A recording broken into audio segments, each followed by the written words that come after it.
Well, good evening. I should also mention before I start that this idea for this proposal came from a piece that I wrote in a book called Walking Cities, London, edited by a number of colleagues, Jasper, Joseph Lester, Simon King, Amy Blair Caruthers, and Robert Gattazzi, and also in conversation with Christian Garcia. So it's very much an idea with many other contributors. So thanks to all of them. My idea is a simple one. I propose a one-year moratorium on the programming of public space. Whenever we have a conversation about public space, we often end up trying to articulate its value, measuring its value, defining its value. Or perhaps we argue about what it's for. Is it for cappuccinos, childcare, entertainment, protest, calmness, privacy or anonymity, relief for those without access to private property or institutions, for sport or for sex?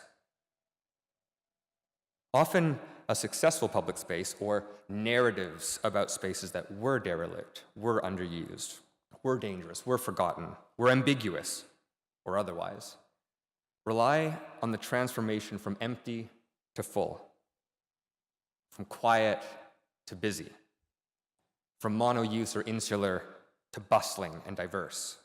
These words appear over and over and over and over as the measure of a good public space. A lot of scholarship, which is where I come from professionally on public space, suggests that one of its benefits is in bringing people who are different from each other into contact, explicitly or tacitly, and that contact produces an urban ethic of tolerance. But recently, scholars like the geographer Asha Amin and others are beginning to argue that simple numbers is not enough.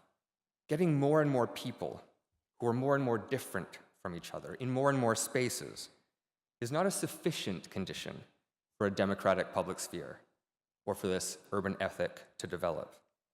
Partly due to an anxiety around emptiness, and partly maybe due to the necessity and promise of fullness or footfall traffic in new developer-led public spaces of London, programming has edged out design in what leaves the concern and capacity to drive success on the terms described earlier, to legitimate charging higher retail rents on the one hand, or to argue and validate public funding on the other.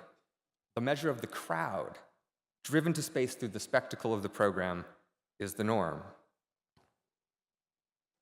This proposal isn't against programming, public space, but it suggests that we're caught in a feedback loop. And to allow space for the imagination of what might be possible, we need an interruption to that which is thought to be the only way possible. And so, a one-year moratorium on programming public space might open up the space and the imagination to ask, how can we create the conditions for people to use space rather than programming how they should use it? Thank you.